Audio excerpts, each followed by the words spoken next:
요즘 대선 후보들 간의 날선 공방이 치열합니다. 여당, 야당 아직 후보가 정해지지 않았습니다. 그러다 보니까 당 내에서 이제 경선을 치르고 또 준비하는 과정 가운데 서로 이제 대립을 하고 또 검증을 하고 또 비방을 하기도 하고 자격을 논하면서 요즘 정치권이 좀 시끄러운 가운데 있는 줄 압니다. 그런데 어떤 후보들은 왜 그렇게 대통령을 해야 될까라고 하는 의문이 드는 사람이 있습니다. 제 얘기는 자격이 없다고 하는 의미가 아니라 굳이 자신의 분야에서 성공하고 나름 잘 나가는데 그걸 다 팽겨쳐 놓고 또 정치에 들어와서 대선 후보가 되려고 하는지 왜 그럴까라고 하는 좀 이해가 안 된다는 게 이제 부정적인 의미가 아니라 왜 그럴까라고 말 그대로 그냥 좀 이해가 안 되는 부분이 있더라고요. 어떤 분은 의사 하신 분도 계시고 교수로 있었던 분도 계시고 또 법조계에 또 유명했던 분도 있고 CEO로 성공한 분도 있는데 왜 정치를 해야 될까? 굳이 지금 뭐 할 필요가 있을까? 그냥 지금까지 해보던 나름 그 분야에서 권위 있었던 사람으로 그냥 사는 것도 좋았을 건데 라는 생각을 그냥 한편 해보게 됩니다. 그러면서 우리가 생각하는 그리고 각 사람마다 성공하는 방법 또 아니면 성공에 대한 생각들 그게 또 다르지 않나라는 생각도 같이 해봅니다. 그러니까 어떤 분들은 그래서 명예를 얻는 것이 성공의 방편이고 성공의 그런 가장 기준이다라는 생각하는 분들은 지금까지 이루어 놓은 것보다 더 좀 정치적인 그런 명예들을 얻고자 하는 분들도 있을 것이고 또 어떤 분들은 나라를 생각하는 마음으로 이 나라를 위해서 또 정치를 하고 또 내가 대통령이 되어야 되겠다라고 하는 분들도 있습니다. 우리가 후보들을 보고 선거를 이제 내년 얼마 안 남았지 않아 해야 될 텐데 그들이 말하는 가치 또 생각들 또 이념적인 것들 뭐 여러 가지 우리가 그 후보들이 내놓고 있는 이제 그런 것들을 우리가 판단을 하게 됩니다. 그래서 가장 적합한 사람이 이 사람이구나라고 하고 이제 투표를 우리가 행하게 됩니다. 그러니까 우리가 정치하는 사람들이 검증 나름 할 때 그러니까 그들이 검증하는 것뿐만이 아니라 우리는 어떠한 이 사람의 인생과 또 그 사람이 바라보고 추구하는 것이 무엇인가를 잘 분별해서 하는 것이 중요합니다. 그렇게 우리가 투표도 하고 지지를 하기도 하고 이제 하겠죠. 그런데 후보자들의 가치와 정체성만이 중요한 것이 아닙니다. 이 뭔 얘기일까요? 우리 또한 어떠한 존재인가요? 이것을 깨닫지 못하면 우리의 삶의 기준이 없습니다. 그거 얼마든지 흔들릴 수밖에 없다는 거예요. 정치하는 사람들도 때로는 그렇잖아요. 나름 뭐 이념적인 것은 사상들이 들인 뭐 철학적인 거니 어떤 간에 어떤 사람은 기자들이 누구의 질문을 하면 이렇게 대답을 했다가 또 다른 상황에서 이렇게 대답도 해요. 이게 일관성이 없다 보면 뭐라고 얘기하나요? 그럼 믿음이 안 가죠. 그래도 이렇든 저렇든 간에 자기의 주관과 소신을 가지고 이제 하는 사람들을 우리가 좀 그래도 높이 보는 게 아닌가라는 생각을 해보게 됩니다. 우리의 삶도 마찬가지입니다. 내가 어디서부터 왔고 어디로 가야 되고 무엇을 향해 가야 된다라고 하는 삶의 기준과 정체성을 잃어버리면 어디로 가야 될지 모르는 인생을 살게 됩니다. 다시 말씀을 보면 이제 이스라엘 백성들은 그들이 그토록 원하던 가나안 땅에 드디어 어떻게 된 건가요? 발을 내디뎠습니다. 그런데 부지런히 가야 될 이때에 하나님은 이들에게 가는 길을 잠시 멈추게 하십니다. 근데 이제 오늘 본문만이 아니죠. 처음 이제 여호수아 우리 1장부터 보고 있으니까 그 내용 봐도 뭔가 더 급하게 해야 될 것이 있을 것 같은데도 하나님은 때로는 멈추게 하시죠. 지금 가나안의 땅에 도착한 이스라엘 백성들은 새로운 삶을 시작하게 됩니다. 이제 광야에서의 삶, 광야에서의 생활이 아니라 가나안 땅을 정복하고 정착하여 거기서 살아가야 될 새 출발의 시작이죠. 그러기에 앞서서 하나님께서는 이들에게 먼저 해야 될 것이 무엇인지에 대해서 이들에게 가르쳐 주시고 그것을 먼저 행할 것에 대해서 오늘 말씀해 주고 있는 것을 보게 됩니다. 새로운 삶은 새로운 삶의 방법대로 살아가는 것이죠. 그것을 우리가 오늘 본문을 통해 깨닫게 되는데 그 중에 먼저 나오는 것은 할례입니다. 2절과 3절 말씀 같이 한번 읽어보도록 하겠습니다. 그때에 여호와께서 여호수아에게 이르시되 너는 부싯돌로 칼을 만들어 이스라엘 자손들에게 다시 헬라를 행하라 하시매 여호수아가 부싯돌로 칼을 만들어 할례산에서 이스라엘 자손들에게 할례를 행하니라. 아멘. 오늘 본문에 하나님은 할례를 받을 것을 말씀합니다. 이스라엘 백성들은 고생했죠. 금방 도착할 줄 알았던 가나안 땅에 40년이라는 시간이 걸렸습니다.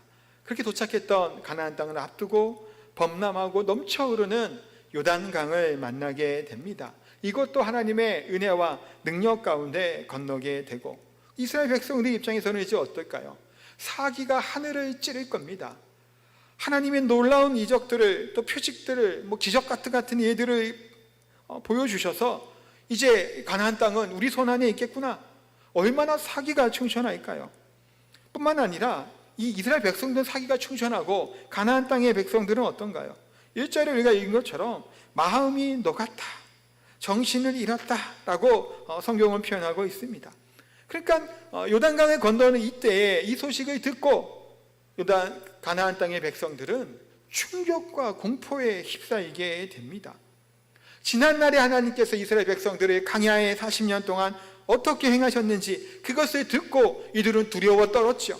그런데 이제는 요단강을 건너는, 정말 넘쳐 흐르는 이 물이 멈추게 되는 정말 상상할 수 없는 일들을 통해서 이스라엘 백성이 건너가게 하셨다는 소식을 듣고 전의를 상실합니다.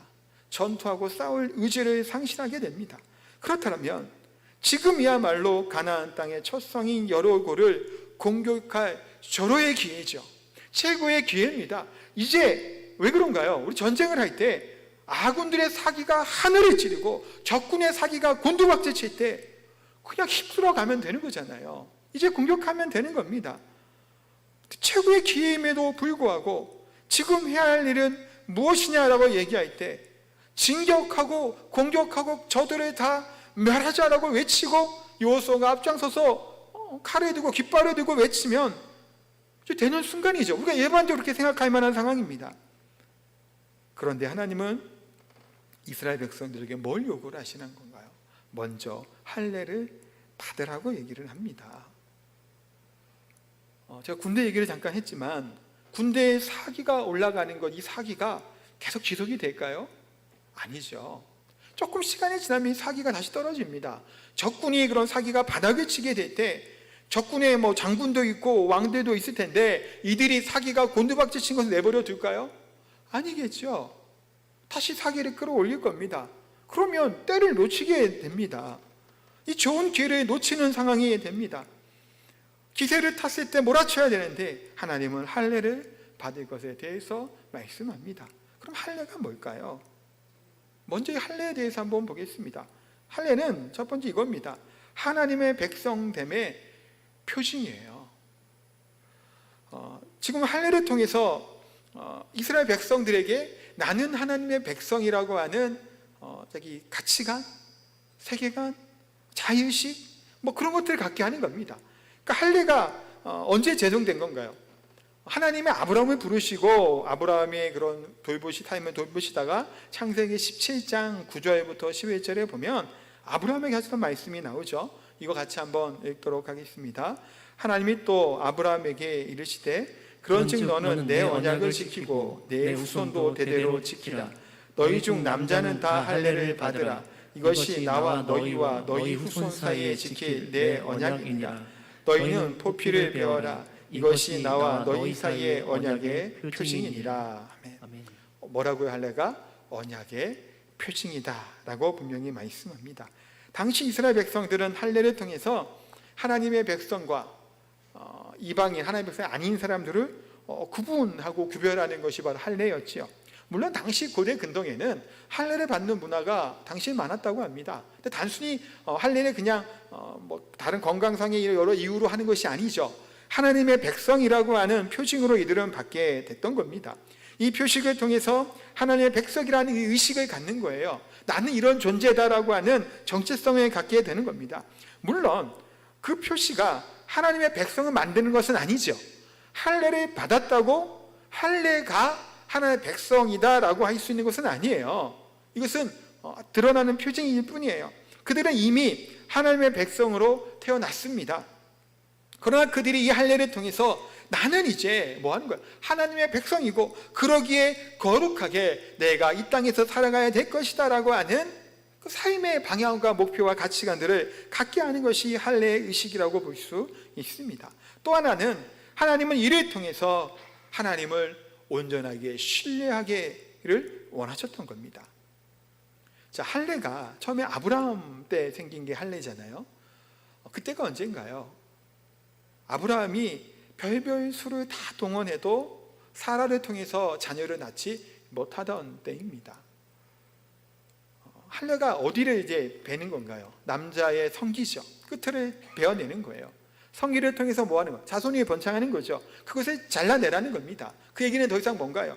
아브라함의 힘으로, 사라의 힘으로, 인간의 노력으로 하는 것이 아니라 오직 하나님만이 그 후손을 이어주게 하시고 이삭을 태어나게 하실 분은 하나님이라는 사실을 아브라함부터 믿게 하는 거예요. 그게 표징이에요. 그래서 하나님이 아브라함에 하신 약속 중에 큰 하나는 뭔가요? 민족을 이루는 거잖아요. 그게 누구를 통해 가능한 거예요? 아브라함의 힘이 아니에요. 하나님으로부터 가능하다는 사실을 할례를 통해서 표징을 보여주신 겁니다. 지금 오늘 본문에도 보세요. 지금 길갈에서 여리고까지 한 3.5km인가 몇 킬로 정도 됩니다. 멀지 않는 거리예요. 사실 뭐 진치만한 평야이기도 하니까요. 여리고의 백성들이 비록 지금 사기가 곤두박질 쳤죠. 그래서 정신을 잃을 정도로 두려움과 공포에 사로잡혀 있는 것은 사실입니다. 그런데 보세요. 이스라엘 백성들의 장정들이 들판에 누웠습니다. 그리고 할례를 다 받는 거예요. 그 광경을 적군들은 모를까요? 모를 리가 없습니다. 이스라엘 백성들이 정탐꾼을 보낸 것처럼 가나안 땅의 족속들도 또 여리고의 성에서도 정탐꾼을 보내는 겁니다. 정찰을 보내는 거예요. 지금 어디까지 왔는지를 보는 겁니다. 아니 그것도 보내지 않았다면 요단강을 어떻게 건는지 어떻게 알아요? 이 사람들이 모르겠죠. 그들이 건너간 것을 본 거예요. 또한 길갈의 진치인 것도 본 겁니다. 그럼 여기서 모두가 다 할례를 받는 이 행위를 갖고 있는 것 또한 그들이 다 알고 있습니다. 그러면 보세요. 적군들 입장에 지금 할례 받고 남자들이 다 누워 있으면 어떤가요? 이때 뭐 해야 되나요? 치면 되죠. 기습하면 돼요. 절호의 기회가 됩니다. 얼마나 공격하기 좋은 기회인가요? 그러니까 지금 그런 상황 가운데 하나님이 할례를 받게 하시는 거예요. 적군을 지금 눈앞에 두고, 아니 요단강을 건너기 전에 받으면 좋잖아요. 이성적으로 생각해 보세요. 요단강은 못 건너오잖아요, 쉽게. 그 전에 할례를 받고 시작했으면 얼마나 좋아요. 근데 하필이면 건넌 다음에, 그것도 건너자마자도 아니고 길갈까지 한 9점 몇 킬로를 간 거예요. 요단강에서 적을 한 3km 정도에 앞둔 그 시점까지 와서 하나님을 할례를 받으라고 이때 말씀을 하신 거예요. 그 전도 아니고. 이스라엘 백성의 그런 모습을 보세요. 꼼짝없죠. 그대로 그냥 누워 있는 겁니다. 무기력한 상태로 있는 거예요. 전투력을 거의 발휘하지 못하는 상태에 처해져 있었던 것이 바로 할례를 받게 되는 이 상황의 정황이다라는 겁니다. 그럼 할례를 생각해 보게 되면 떠오르는 말씀이 있습니다. 창세기 34장에 보면 야곱이 에서와 헤어진 다음에 세겜에 거주할 때 일어났던 사건입니다. 그때 야곱의 딸 디나가 하몰의 아들 세겜에게 강간을 당하게 됩니다. 수치스러움을 당하게 되죠. 그 후에 이 세겜이 디나를 너무 사랑해서 좋아하니까 결혼하자는 거예요. 이 딸이 여인을 달라는 겁니다. 근데 이제 야곱의 아들들의 입장은 뭘까요? 지금 뭐 수치스러운 일이잖아요. 하나님 백성인 우리가 이론이 당했으니까 그들의 요구하는 것이 뭐였나요? 할례를 받지 않은 백성과는 우리가 교류하거나 결혼할 수 없다. 할례를 받아라. 남자들은 다. 그러면 이제 서로 결혼하고 장가가고 하자. 그랬더니 세겜과 그 하몰이 다 모든 세겜의 백성의 남자들 다 할례를 받게 합니다. 그런데 이게 뭐였나요? 어찌 보면 계략이었죠. 아파할 때, 가장 아파할 3일째 되던 때 시므온과 레위가 칼을 가지고 그들을 기습합니다. 모든 남자들을 다 죽여요. 그것을 본 다른 형제들도 함께 노력에 동참하여서 세겜을 아주 이런 표현은 불바다로 만들지 않고 아예 약탈을 해버립니다. 노력을 하게 돼요. 제가 왜 이 얘기를 지금 할까요? 34장의 의미를 지금 얘기하고자 하는 게 아니에요. 오늘 이 시간에는 그냥 제가 표면적으로 드러나는 이 상태를 보세요. 누가 봐도 할례를 받은 남자들의 그런 모습들 무기력하죠. 뭐 시몬과 레위 둘만 갔는지 그 수하들 종을 데리고 왔는지는 명확치 않죠.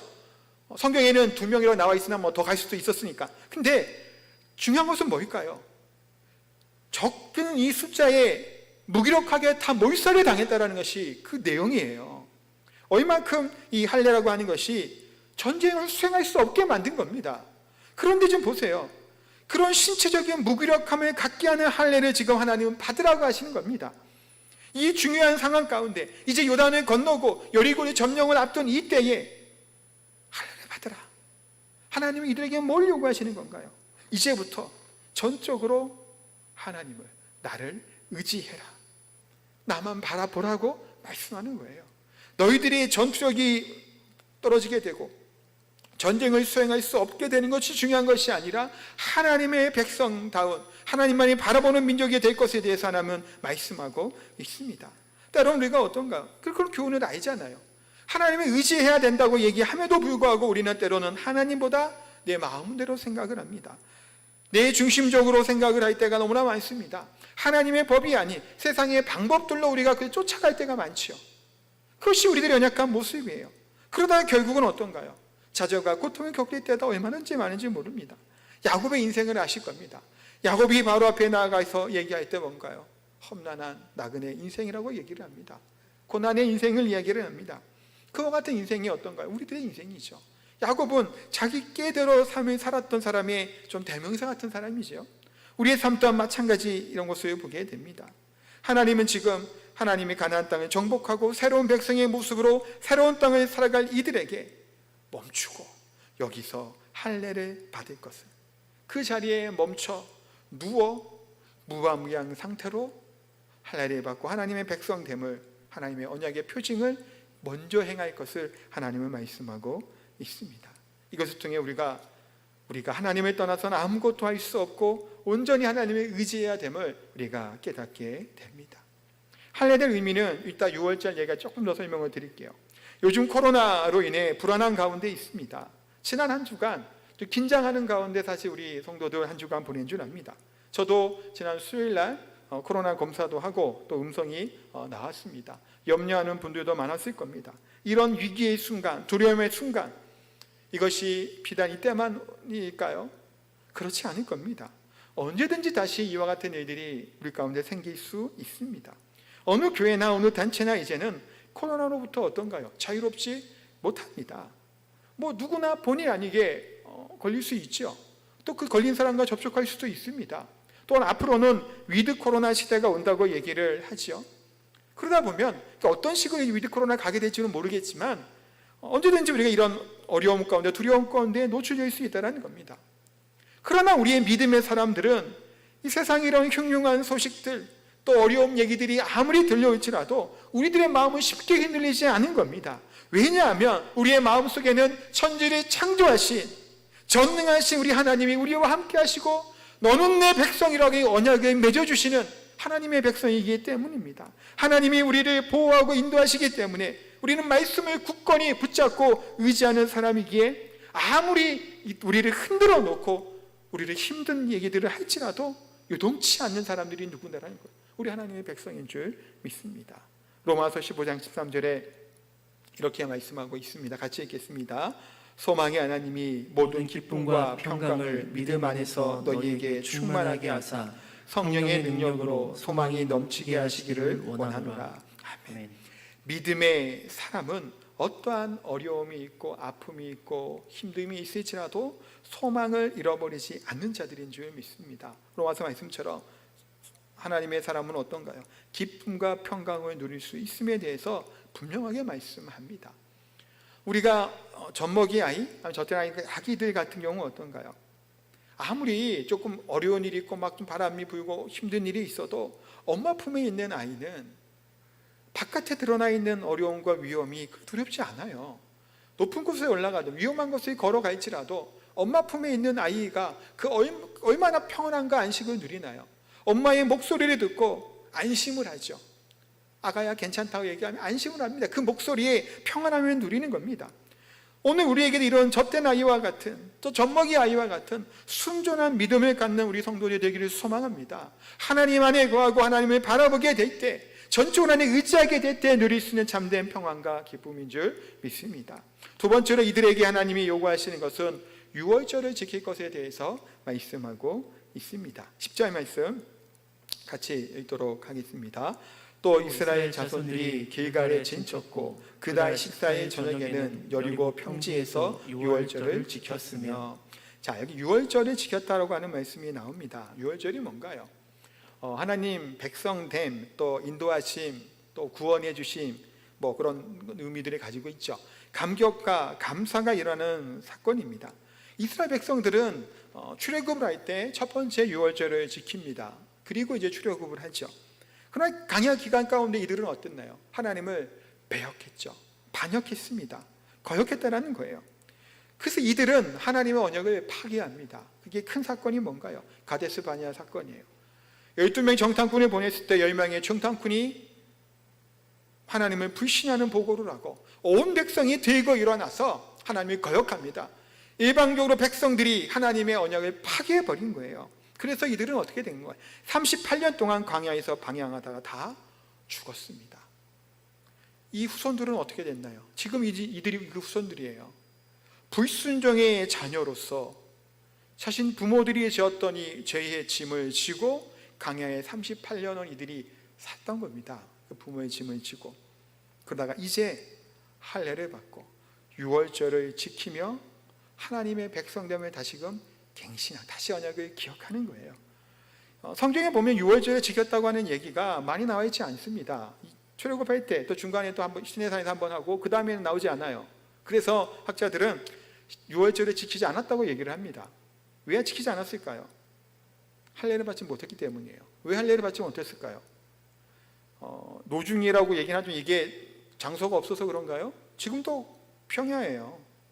광야나 평야나 뭐 하려고 하면 못할 이유가 없죠. 그러나 이들은 하나님께 불순종하고 거역하여 언약이 파괴되었기에 광야 여정 가운데 할례를 받지 못한 겁니다. 이것을 다시 할례를 베풀게 하고 유월절을 다시 지킬 수 있는 하나님의 백성의 것이 된 거예요. 할례를 받지 못한 백성 유월절 지키지 못하죠. 그렇게 다시금 뭐 하게 되는 건가요? 은혜에 갱신해 준 겁니다. 하나님이 너와 함께하고 너희의 백성이, 너희는 하나님의 백성이 되고 나는 너희의 하나님이 된다고 하는 그 유월절에 지키게 한 거예요. 애굽에서 해방된 것을 그래서 기뻐하죠. 죄로부터 용서하시고 사하여 주신 것에 감사하는 것이 유월절입니다. 우리로 따지면 예수 그리스도의 십자가의 은혜를 깊이 깨닫는 것이죠. 구원받은 백성들의 감사와 기쁨의 이 유월절 절기입니다. 유월절에 뭘 하나요? 어린 양의 고기를 먹고 누룩 들어가지 않는 떡을 떼게 됩니다. 그래서 더 이상 노예가 아니고 죄의 노예가 아닌 그들이 이제는 하나님의 은혜 안에 들어가게 됐음을 의식하는 것이 이제 유월절이죠. 그러면 우리는 어떤가요? 죄의 종이었던 우리들을 구원해 주신 은혜가 바로 이 유월절의 의미고 예수 그리스도의 은혜입니다. 예배드리는 시간마다 우리는 말씀을 통하여 구원의 사실을 확인합니다. 우리가 어떠한 존재들을 깨닫게 됩니다. 로마서 3장 10절에 보면 이렇게 말씀하고 있습니다. 같이 읽겠습니다. 기록된 바 의인은 없나니 하나도 없으며 깨닫는 자도 없고 하나님을 찾는 자도 없고 다 치우쳐 함께 무익하게 되고 선을 행하는 자도 없나니 하나도 없도다. 그들의 목구멍은 열린 무덤이요 그 혀로는 속임을 일삼으며 그 입술에는 독사의 독이 있고 그 입에는 저주와 악독이 가득하고. 로마서에서 성경은 우리를 뭐라고 말씀하나요? 우리는 다 죄인이라는 겁니다. 이건 그리스도인인 우리 또한 피해갈 수 없는 거예요. 다 죄인입니다. 아무리 우리가 노력을 하고 열심히 내어도 우리의 힘으로는 절대로 하나님 앞에 의롭다 될 수 없다라는 것을 성경은 분명하게 말씀하고 있죠. 우리의 생각은 어떤가요? 항상 악을 생각을 합니다.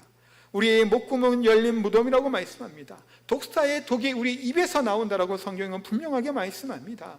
이런 존재가 바로 우리들이에요. 그런 우리들을 위해서 누가 오신 건가요? 예수 그리스도께서 이 땅에 오셨죠. 로마서 3장 24, 25절에 그래서 이렇게 말씀합니다. 이것도 같이 읽겠습니다. 그리스도 예수 안에 있는 성령으로 말미암아 하나님의 은혜로 값없이 의롭다 하심을 얻은 자 되었느니라. 이 예수를 하나님이 그의 피로써 믿음으로 말미암아 화목제물로 세우셨으니. 자, 로마서에 뭐라고 말씀하나요? 예수의 피로 화목제물로 삼으셨다는 겁니다. 예수님이 유월절 어린 양 되셔서 죽으셨죠. 이 사실이 우리를 감격하게 하고 은혜 가운데 나가게 하는 겁니다. 이와 같은 은혜가 있기에 우리가 예배 드릴 때마다 하나님의 은혜가 넘치게 되는 겁니다. 그러하기에 우리가 찬양과 사랑이 넘칩니다. 시기와 불평과 악함이 우리 가운데 떠나게 될 수 있는 것은 바로 예수 그리스도께서 우리를 대속하여 죽으셨기 때문에, 부활하셨기 때문에, 그분이 우리의 대속물로 화목제물로 죽으셨기 때문에 이제는 우리가 하나님을 뭐라고 부르는가요? 아빠, 아버지라고 부를 수 있는 특권을 우리에게 주셨다라고 말씀하고 있습니다. 뿐만 아니라 앞으로 하나님과 예수님과 함께 우리가 영원히 살아갈 수 있는 영원한 하나님의 나라와 영생을 우리에게 값없이 선물로 주신 줄 믿습니다. 그래서 우리는 하나님께 나와 예배하는 가정 가운데 그 영광의 백성이 된 것이고, 이것이 구원의 은혜인 것이죠. 그 구원을 받은 하나님의 백성은 어떤가요? 참된 평안과 기쁨이 넘치는 줄 믿습니다. 세 번째로는 만나가 그치게 됩니다. 12절 말씀 다시 한번 읽겠습니다. 또 그 땅에 소산물을 먹은 다음 날에 만나가 그쳤으니 이스라엘 사람들이 다시는 만나를 얻지 못하였고 그 해에 가나안 땅의 소출을 먹었더라. 아멘. 자, 여기서 만나가 그쳤다라고 이야기를 합니다. 이스라엘 백성들 입장에서는 할례를 받았고 유월절 의식을 거행하고 그 곡식으로 이제 만들어 먹었잖아요. 유월절 저에게 음식을 먹고 나니까 그 다음부터는 만나가 그친 겁니다. 만나가 뭔가요? 광야 40년 동안 매일같이 하늘에서 내려주신 양식이 바로 만나입니다. 만나를 히브리어로는 만후라고 부릅니다. 근데 이제 만후는 출애굽기 16장 15절에 나타나는 이것이 무엇이냐라고 하는 뜻이 만나예요. 만후. 이게 뭐지? 이게 뭐지? 와, 신기하다, 놀랍다, 와, 이게 뭐야? 이게 만나예요. 이런 뜻이. 이 되게 우스꽝스러울 수 있겠지 느낌이 드는 그게 아니죠. 신비해요. 이 만나는 하나님의 표징이죠. 하나님이 함께 하겠다고 표징, 매일 아침마다 나오는 하나님이 우리 백성들을 먹이시는 표징이 바로 만나예요. 상상할 수 없는 이 음식, 이것이 바로 만나입니다. 놀라움의 표현이죠. 만나예요. 근데 이제 가나안 땅에 들어가 농산물을 먹일 때까지 그래서 40년 동안 아침마다 만나를 먹여주셨습니다. 얼마나 대단한가요? 한번 상상을 해보시죠. 어떤 목사님이 이렇게 설명을 했더라고요. 한국의 하루 사람들이 얼마를 먹을까, 음식을. 이분은 1kg 얘기를 했는데 제가 볼 때는 더 먹어요. 왜냐하면 밥 한 공기가 한 200g 이상, 300g 되거든요. 반찬하고 뭐 하면 한 끼에 제가 못해도 한 500g, 600g 먹습니다. 세 끼를 먹는다고 생각해요. 1kg 더 먹죠. 그러니까 1kg 잡아도 장정만 60만이니 최소한 200만 명이에요. 그 이상 되죠. 1인당 1kg씩 200만 명이면 200만 kg입니다. 이 얘기는 2000톤이에요. 10톤 트럭이 200대 분량이 필요한 것이 바로 만나가 매일 왔다는 거예요. 상상해 보세요. 어마어마하죠.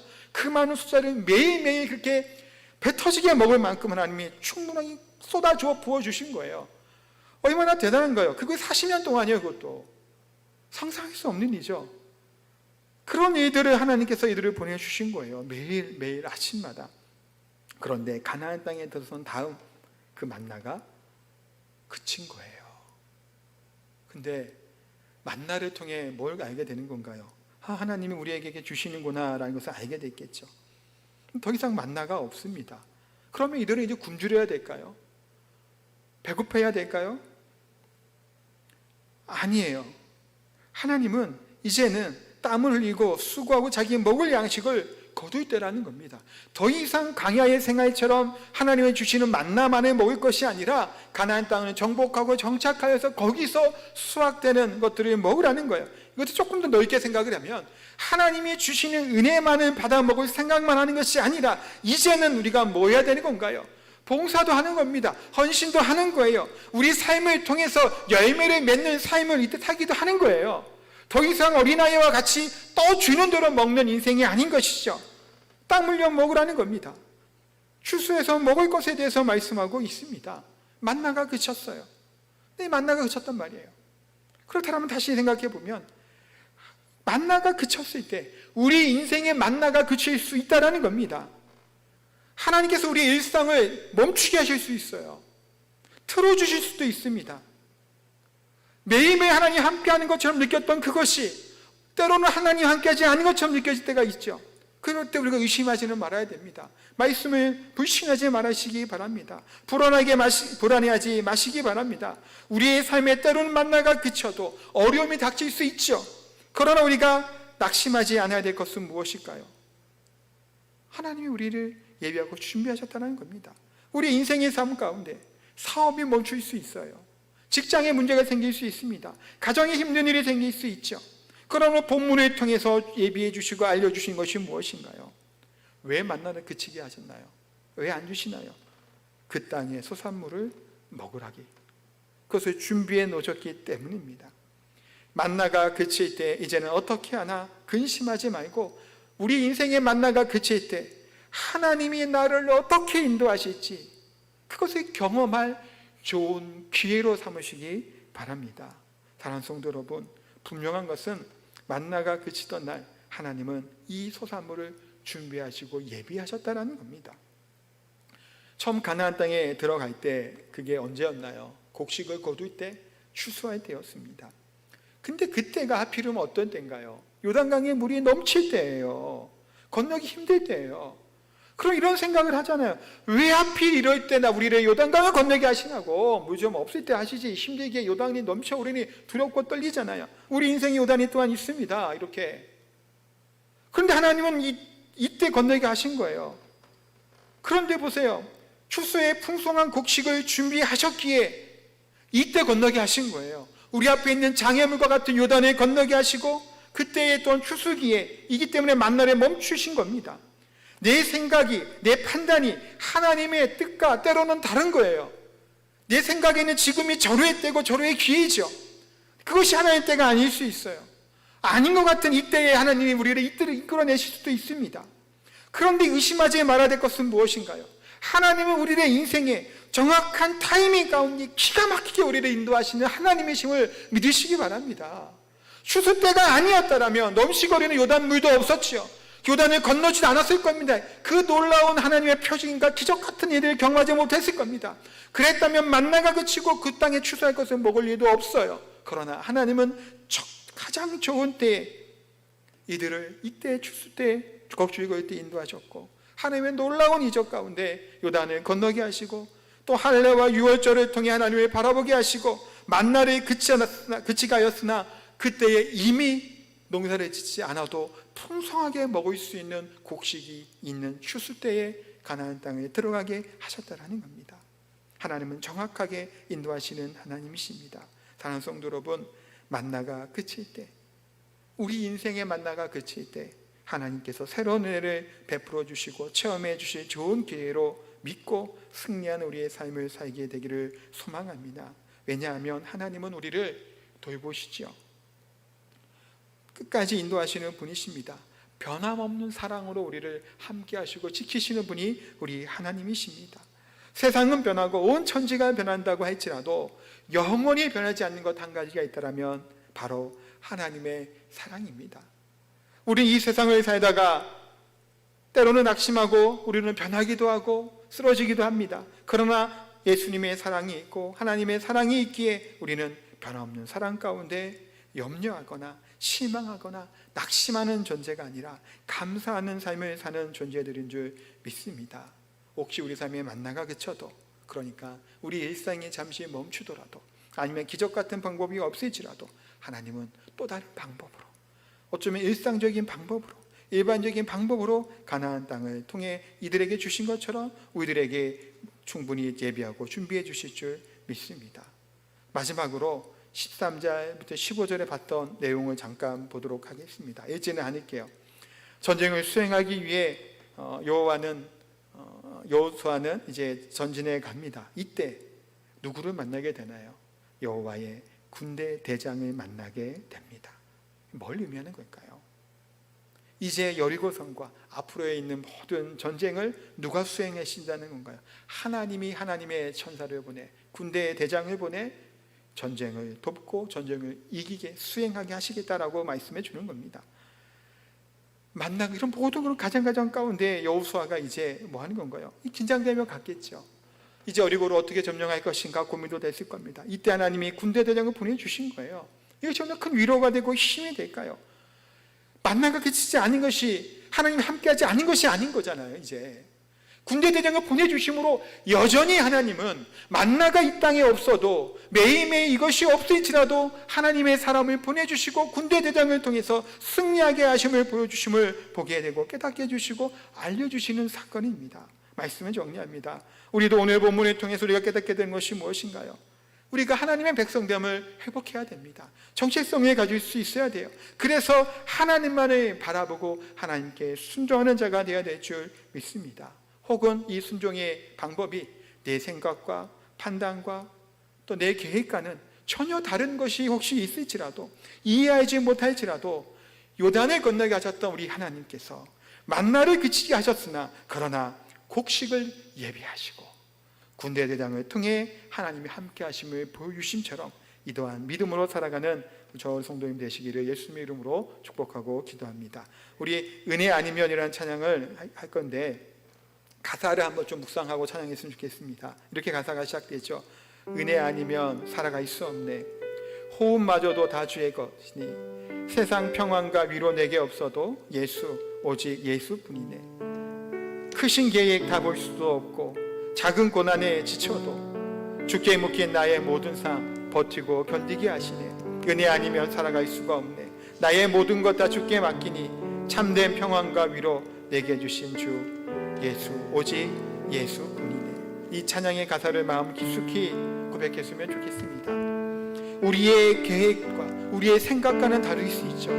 우리는 하나님의 크신 계획을 다 보지 못합니다. 때로는 작은 고난 앞에서도 우리가 낙심하고 낭망을 합니다. 괴로워합니다. 그러나 이와 같은 때가 있을지라도 참된 예수 그리스도 안에서 평안과 위로가 예수님 안에 있을 때 가능한 줄 믿습니다. 은혜 아니면 함께 찬양하도록 합니다.